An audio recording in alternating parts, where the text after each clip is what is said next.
Okay, so this is Gingerland Primary School. Secondary school. This is Gingerland Secondary School. This is where, when I moved to the Caribbean, this is where, the school that I went to. Looking at that brings memories because that was the same school uniform that I got beat for. Yeah. So this was the same because I didn't took it. Look, you see how smart these guys look, yeah? You see how smart they look? I had my shirt out my pants with my English attitude, and yeah, I got the cane, big bamboo stick across me for not wearing it properly. So yeah, I feel like when I look at this, it just reminds me of, the kind of determination these young people have out there.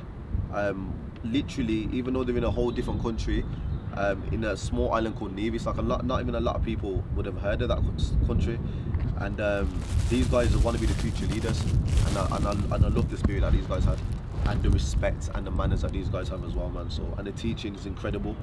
Like, that teachers that actually care for you and actually want you to do well.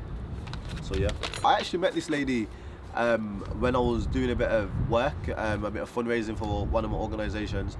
Where the conversation was cool. We followed each other on, the social medias, and going on to see what she's done even in the short time when I started following her, like last year, to now is absolutely incredible. So, a great, young, strong-minded, determined black woman, and she's obviously, showing Great Britain how it's done and representing our culture in the finest way, man. So, yeah, man, that's what I think about her.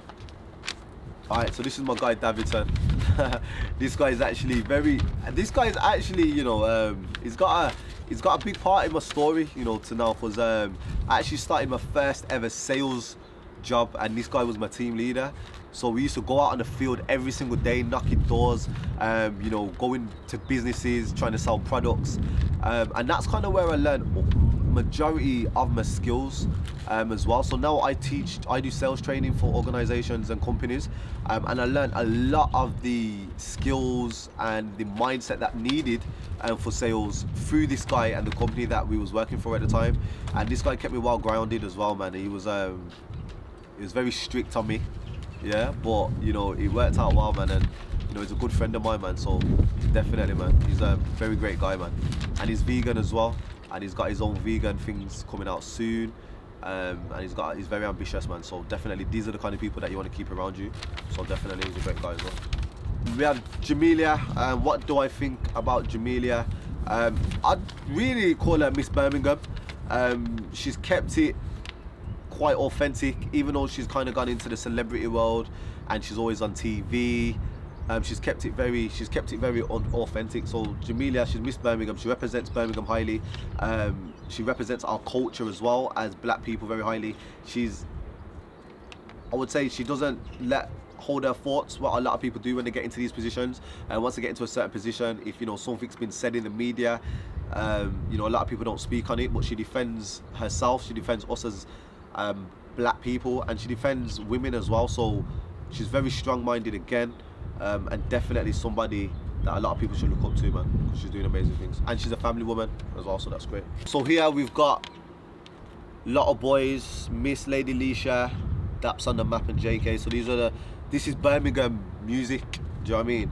This is literally authentic, raw Birmingham music and talent, man. And these guys are definitely inspirational in many ways, especially for young people. It just shows you that no matter where you come from, no matter your surroundings, you can definitely turn your passion into profit, because these guys are going on to do amazing things. You've got Lady Leshurr, who, she's absolutely incredible at the moment. She's got her own show on ITV, doing some amazing stuff there. She travels the world touring. And actually, when I was younger, I was in one of her music videos as well. So, oh, wow. yeah, but this was way before she made it. Do you know what I mean? Like, proper old school. Mist is from Erdington, local area. He's gone on to absolutely kill it and be charting. You've got Lotto Boyz as well, great group. They've brought that kind of Afro-Caribbean vibe to the scene, which was unheard of before they came. JK, again, I don't know him personally, but I know a lot of people that know him. I heard he's a great guy, and he's from Small Heath as well, which is, that is quite raw as well. So for him coming up from Small Heath and going on to do what his things, shows that people in this area that there's no excuses.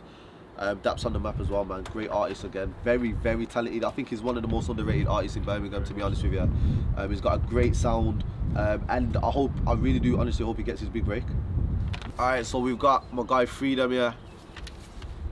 And this guy is definitely, for me, he's the most realist, authentic guy that you could probably meet. He tells you how it is. You know, he's doing a lot of great things for his community. He's doing a lot of great things for young people. He started, you know, with horses back in Antigua when he lived there.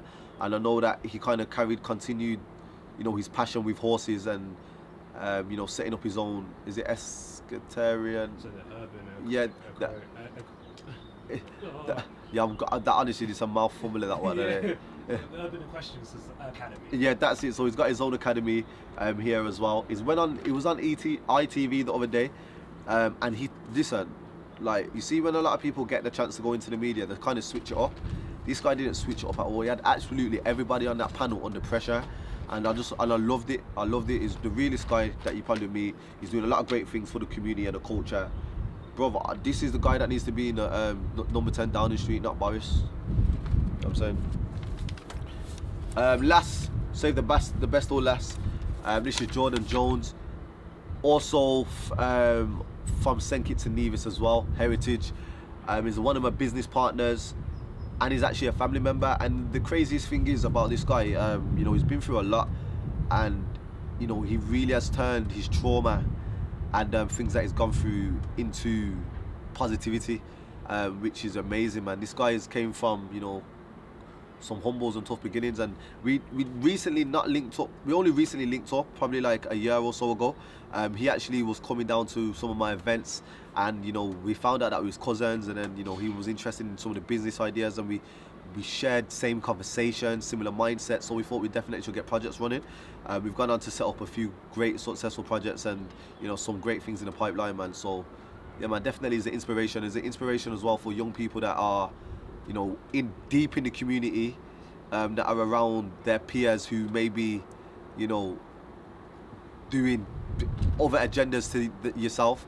It just shows that, you know, you can still make it, man. And you know, these guys are very inspirational to me, man. So thank you very much, man, and thank you for your time, because I know it's very busy. I just find that last one funny because it's amazing when you have roots in these islands, who you find out who your cousin is. yeah, man, honestly, truly, that was crazy, man. Honestly, yeah. So that's it, man. But yeah, man, that's it. Thanks for the interview, man. Thank you. I appreciate it.